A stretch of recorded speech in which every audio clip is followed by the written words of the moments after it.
J'ai été pendant 15 ans assistante de direction et j'ai fait une reconversion professionnelle parce que ce n'était pas le métier que je voulais faire à la base, je voulais être graphiste. Et donc après avoir fait cette reconversion, je me suis lancée comme graphiste indépendante. Pendant 8 ans, j'ai travaillé pour des entreprises, des identités visuelles, etc. Et je commençais à m'amuser à côté, à créer mes petits mots, à créer des petits objets. Et puis en fait, la marque a pris de l'ampleur, c'est ça qui a plu. Et du coup, la marque vraiment de Carton Étoile est devenue la marque d'objets à messages impertinents et féministes. Et depuis 1 an, je suis passée en société. Et je développe donc tous des objets, des gros mots, des messages féministes. Des objets voilà, qui sont créés au sein du territoire à Saint-Denis, à Épinay-sur-Seine. L'intégralité des messages et des visuels, c'est moi qui crée tout. Ça peut partir de discussions justement avec des clients sur les stands ou bien de délire en soirée avec des amis ou d'idées qui me viennent comme ça de la vie de tous les jours.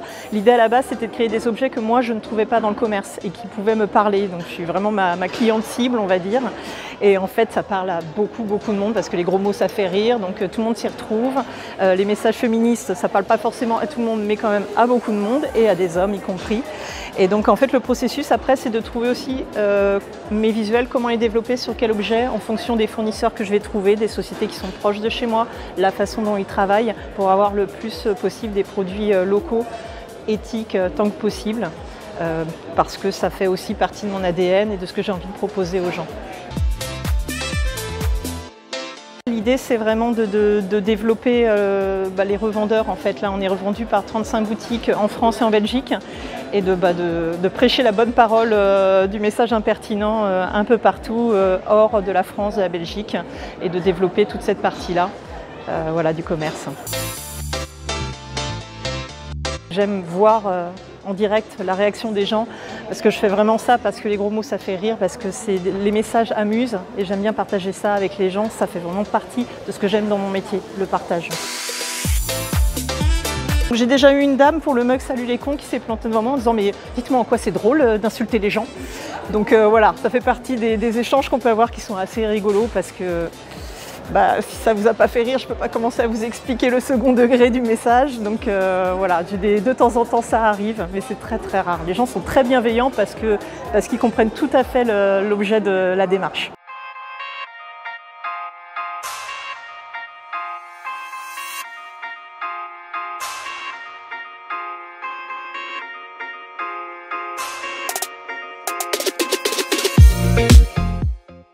Je suis entrepreneur depuis très longtemps. J'ai quasiment toujours été entrepreneur dans ma vie. J'étais dans la communication avant. J'avais ma propre agence jusqu'en 2014. Et puis après j'ai fait un peu de pige dans une agence de traduction et j'ai eu besoin de changer en fait au bout d'une bonne crise de la cinquantaine. J'ai eu besoin de fabriquer, pas forcément moi avec mes petites mains, mais après 25 ans de conseils. Et je me suis lancé dans cette aventure de t-shirt engagé dans la protection de la nature qui s'appelle Fanatura. Voilà, donc c'était un virage radical, on va dire.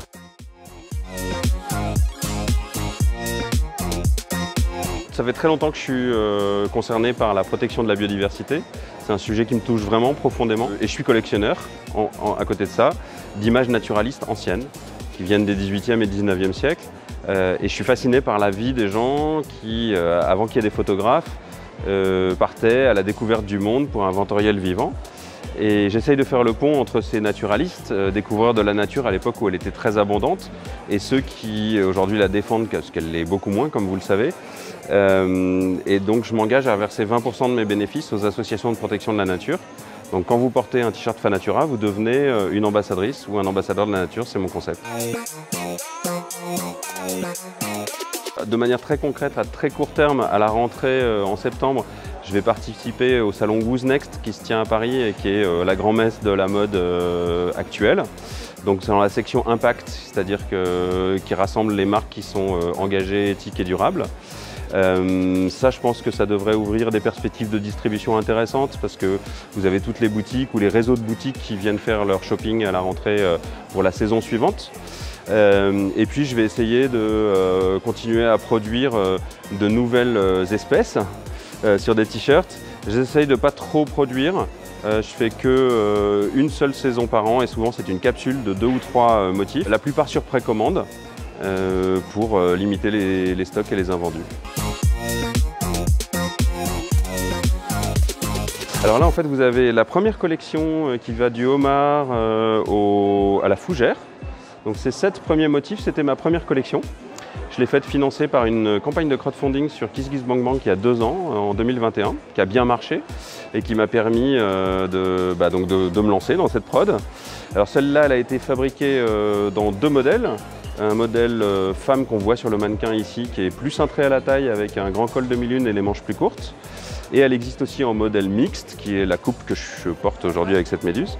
Et donc l'année dernière, j'ai sorti cette mini capsule avec 3 nouveaux motifs, qui sont la salamandre, la méduse et le poulpe, qui eux ne sont disponibles pour l'instant que dans le modèle la coupe unisexe. Voilà. Et très récemment, cette année, j'ai sorti une mini collection pour les enfants. Cet adorable motif de poisson, qui est un motif exclusif. Donc il existe le poisson, le papillon et la grenouille, qui sont donc eux des motifs communs avec les adultes. Ils sont disponibles pour les 6-12 ans, pour l'instant. On peut avoir les tenues assorties Fanatura si on veut.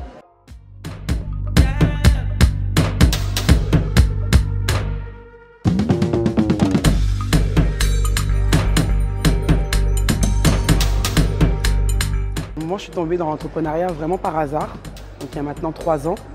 En fait, l'histoire de Tsirewa est née comment? C'est-à-dire que ma mère elle fait des allers-retours pas mal entre la Côte d'Ivoire et la France. Et c'est une fan de sacs et d'accessoires et de vêtements.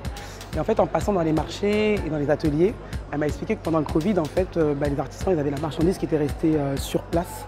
Et il n'y avait pas de vente parce qu'il n'y avait pas de touristes, il n'y avait pas du tout de commerce à ce moment-là. Et je lui ai dit, tiens, quand tu vas venir, essaie de me ramener quelques produits qu'ils proposent et je vais essayer de les proposer ici pour voir si ça peut plaire. Et l'histoire elle est née comme ça. Donc j'ai acheté une vingtaine de sacs avec des artisans et j'ai commencé à les vendre sur les réseaux sociaux et c'est parti vraiment très vite. En plus ça tombait bien, c'était le 5 décembre. Donc entre le 5 et le 25, les ventes sont parties à une flèche pour pouvoir faire des cadeaux à des femmes ou à des mamans.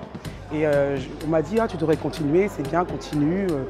Et de plus en plus, en fait, je suis allé en Côte d'Ivoire pour faire de la création. Donc j'ai rencontré des artisans sur place. Je suis allé dans des petits ateliers vraiment à taille humaine, ils sont 3, 6. Et je suis tombé sur 2 ateliers avec lesquels maintenant je travaille depuis 2 ans, où je design les sacs directement. Et en fait, après ensemble, on regarde en fait quel type de tissu on peut associer. Et donc comme c'est vraiment de la fabrication fait main, forcément sans série limitée, et on travaille par saison. Donc notre objectif, c'est vraiment en fait de démocratiser le pagne afro et de faire en sorte que chacun s'y retrouve et puisse porter ses tenues, que ce soit en hiver ou en été avec des tenues occidentales. Et en fait, mes sacs, le slogan, c'est « Diversifie ton style sans changer de style avec un afro chic ».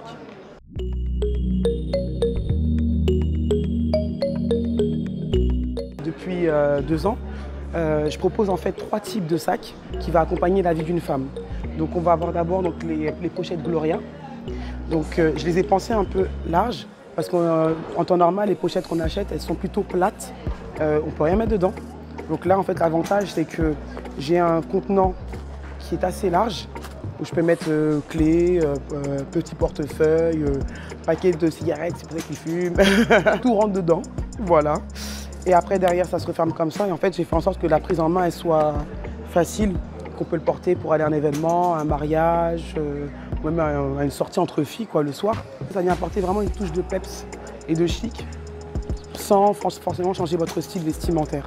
Mes sacs se veulent vraiment inclusifs pour tout type de carnation. Donc on va avoir les sacs Jelani, pareil avec une contenance toujours large, pour pouvoir tout mettre. Là pour le coup on peut mettre plus de choses, qui se ferment très simplement comme ça, et qui se portent en fait en deux temps. C'est-à-dire on peut le porter comme ça, directement, et on peut le porter aussi, en sacoche.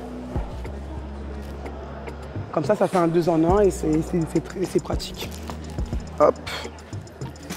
Après, je vais avoir les best-sellers, ça va être en fait mes cabas. Donc là, je prends le cabas qui s'appelle Masita. Alors c'est le nom de ma maman, Masita, parce que ma mère en fait, elle est fan de grands sacs. Elle aime bien les fourre-tout, elle met tout. Et je me suis dit pourquoi pas, parce que ça peut être utile au quotidien ça par contre.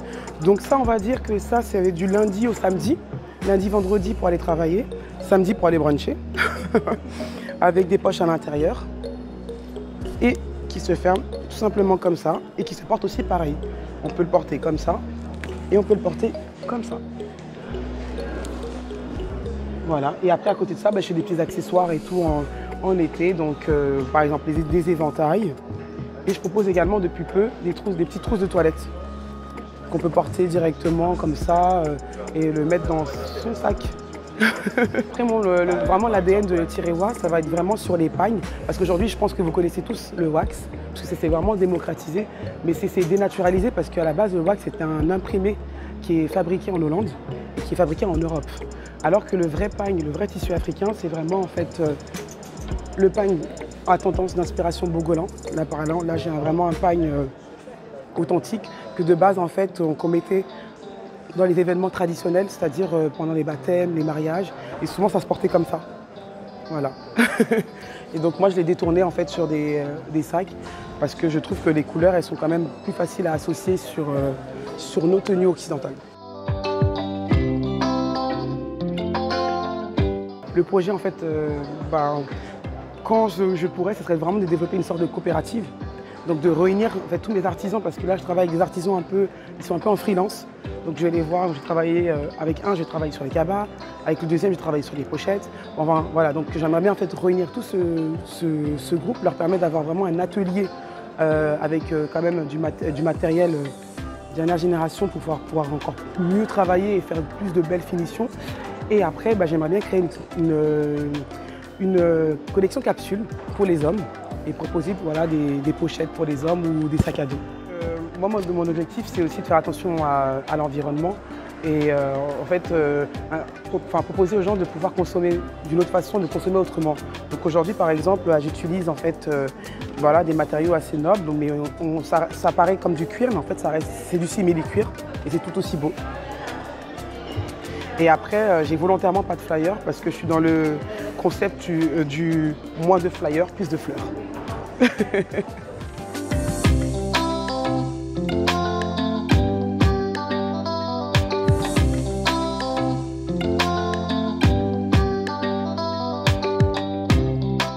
Moi j'ai un long parcours, j'ai fait de l'hôtellerie, j'ai fait de la photographie, j'ai fait de la gestion et de la communication. Donc du coup, gros parcours. Et pourquoi j'en suis arrivée du coup à Elfi? Je suis arrivée à Elfi parce que je suis tombée malade en 2019. J'ai une maladie auto-immune des articulations, donc c'est une maladie inflammatoire. Et en fait, en mangeant plus de gluten, plus de lactose, j'ai découvert que j'avais plus d'inflammation. Enfin, du moins, elles étaient réduites. Et du coup, je suis passée que sur cette alimentation. Mais le problème, c'est que j'étais vraiment une bouche à sucre. Et il n'y avait pas forcément de gâteau qui me plaisait. Et du coup, j'ai fait mes petits gâteaux, j'ai travaillé dessus. Et au bout d'un moment, je me suis dit, pourquoi pas les vendre en fait, puisque je ne suis pas toute seule dans ce cas. Il y a aussi les gens qui sont cœliaques, donc qui ne peuvent pas du tout manger de gluten. Il y a aussi les personnes qui sont intolérantes au lactose.